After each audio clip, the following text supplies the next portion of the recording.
It was a bright Tuesday morning at the Seattle-Tacoma International Airport, where sunlight spilled across the glossy floors, and the world moved in a blur of rushing footsteps, rolling suitcases, and murmured announcements. Among the crowd stood a man in a faded navy jacket, his hand tightly clutching that of a small boy. His name was Evan Mercer, a single dad trying to keep life stitched together with threads of courage and quiet exhaustion. The years had not been kind to him. He had once been a senior project manager at a prestigious tech company, but one cruel twist of fate had taken it all away. And that morning he wasn't here for a vacation or business trip. He was here for a second chance, an interview that could change everything. But destiny, it seemed, had other plans. If you believe in kindness, forgiveness, and the power of second chances, please take a moment to like this video, share it, and subscribe to Kindness Journal. Your support helps us bring more real, heartfelt stories to life. Evan kneeled to zip up his son's tiny backpack. "Hold my hand, buddy. Airports are like mazes," he said softly to Noah, his 6-year-old boy with curious eyes and a face that somehow made even strangers smile. Noah nodded and clung to him, his little sneakers squeaking against the tile floor. They made their way toward Gate 22, where Evan's interview awaited via a connecting flight to San Francisco. Then it happened. A sharp cry tore through the steady hum of travelers. At the escalator ahead, a woman lost her balance, heels slipping, suitcase tumbling from her grasp. She screamed as she fell backward, the crowd gasping but frozen. Instinct took over.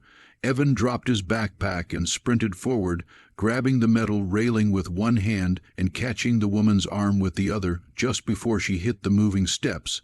With a forceful pull, he hauled her upward, steadying her trembling body against his chest. Her purse spilled open, scattering documents across the floor, and her breath came in panicked bursts. For a second, everything went still. The world shrank to the sound of their breaths. "Are you okay?" Evan asked, still holding her steady. The woman, all elegant in a cream blazer, looked up with wide blue-gray eyes, her face pale from shock. "Why, yes," she whispered, "I think so, thank you, I almost—" She couldn't finish the sentence. Noah ran up, clutching his father's sleeve. "Daddy, you saved her," he shouted with innocent pride. The woman's gaze softened at the sight of the boy. She smiled faintly, then reached down to collect her scattered papers. Evan helped her without hesitation.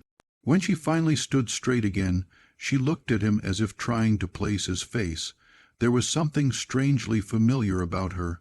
"Thank you," she said again. "You just saved my life." Evan gave a modest shrug. Anyone would have done the same. She tilted her head. "No," she said quietly, "most people wouldn't." And then she walked away, disappearing into the crowd. Evan shook off the moment, unaware that the woman he had just saved was about to rewrite his past all over again. Hours later, Evan sat across from the interview panel at Viron Technologies, a company he admired for its innovation and integrity. He had been out of the corporate world for almost 3 years, ever since Nexora Systems, his former employer, had fired him unjustly. The reason still haunted him, a project failure that wasn't his fault. His name had been tarnished, his reputation shattered. The CEO at the time had made the final call to let him go, painting him as incompetent before the board. That CEO name had burned in his memory. Clara Wynn. When the interview concluded, the hiring manager smiled and said, "You'll be meeting our new CEO in a few minutes. She likes to speak personally with candidates she's considering." Evan's heart leaped. Maybe this was it, his new beginning. Then the door opened, and standing there, calm and poised, was the woman from the airport, the same cream blazer, the same blue-gray eyes, the same quiet intensity. Clara Wynn. Evan froze, every muscle tightening. His throat felt dry. The room blurred for a moment as shock collided with disbelief. She, too, seemed momentarily startled, but only for a heartbeat. Then she composed herself, walking forward with her usual executive grace. "Mr. Mercer," she said, her voice even but faintly uneasy, "I believe we've already met." Evan's heart hammered in his chest. Yes, he managed at the airport. Clara nodded slowly, sitting across from him. "I wanted to thank you again, though I didn't expect to see you here." He forced a polite smile, though his mind screamed with resentment. The woman who had taken away everything, his job, his savings, his dignity, now sat before him, holding the key to his future once again. As she asked questions about his skills, Evan answered carefully, trying to suppress the bitterness in his voice. But the memories flooded back: the day he was escorted out of the Nexura building, the months of unemployment, the eviction notice, the night Noah had asked, "Daddy, why are we moving again?" He had lost everything because of her. When the meeting ended, Clara stood and extended her hand. "You're a remarkable candidate, Mr. Mercer," she said softly. "We'll be in touch." Evan shook her hand stiffly, then turned to leave. But as he walked away, Clara's voice trembled just slightly. "Evan, I remember what happened at Nexura." He stopped, his pulse quickened. Clara continued, her eyes filled with something he hadn't seen before: regret. "You were the fall guy for a mistake that wasn't yours. I know that now." Evan turned slowly.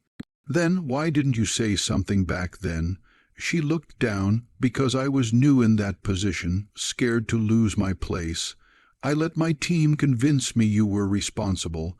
I was wrong." Her voice cracked faintly. "I've carried that guilt for years." The silence between them stretched. Evan didn't know what to say. For years he'd imagined confronting her, yelling, accusing, demanding justice. But now that moment felt strangely hollow. She wasn't the untouchable CEO in his nightmares. She was human, flawed, and remorseful. "I can't change what happened," Clara said, "but maybe I can make things right." Evan walked away that day unsure of what to think.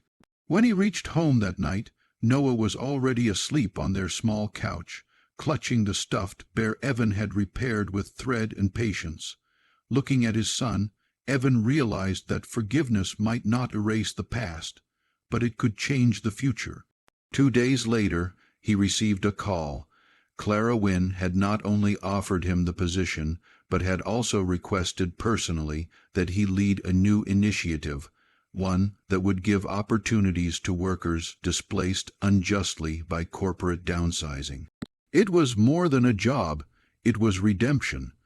The first time they met again in her office after he accepted, Clara stood by the window overlooking the city skyline. "I didn't just hire you out of guilt," she said quietly. "I hired you because I believe people like you deserve another chance, and because I believe maybe we both do." From that day forward, Evan poured his heart into his work, building programs that helped hundreds find new careers. He didn't speak often of his past, but everyone could see the quiet determination in his eyes. As weeks turned into months, his bond with Clara evolved, from tension to respect, and from respect to something deeper. There were moments in late meetings where their eyes would meet, both silently acknowledging the strange fate that had brought them together.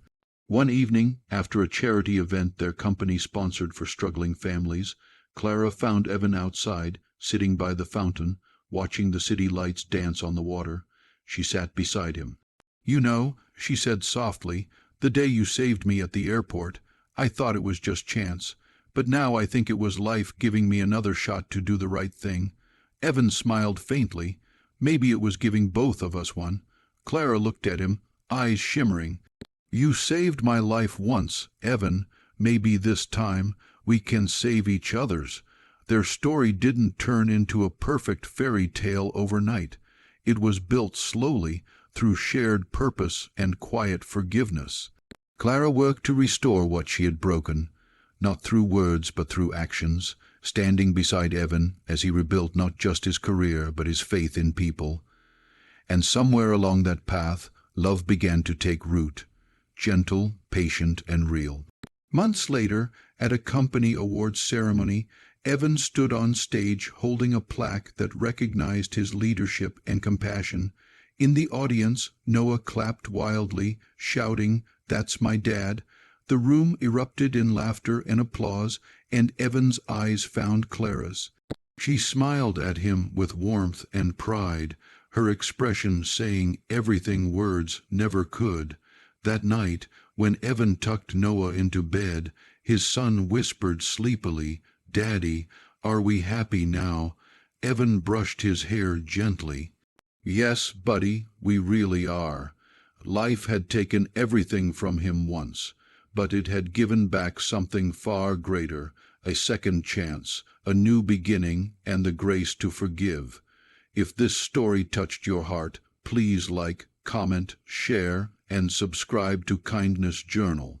Your support helps us keep telling stories that remind the world that redemption is real and kindness can change lives.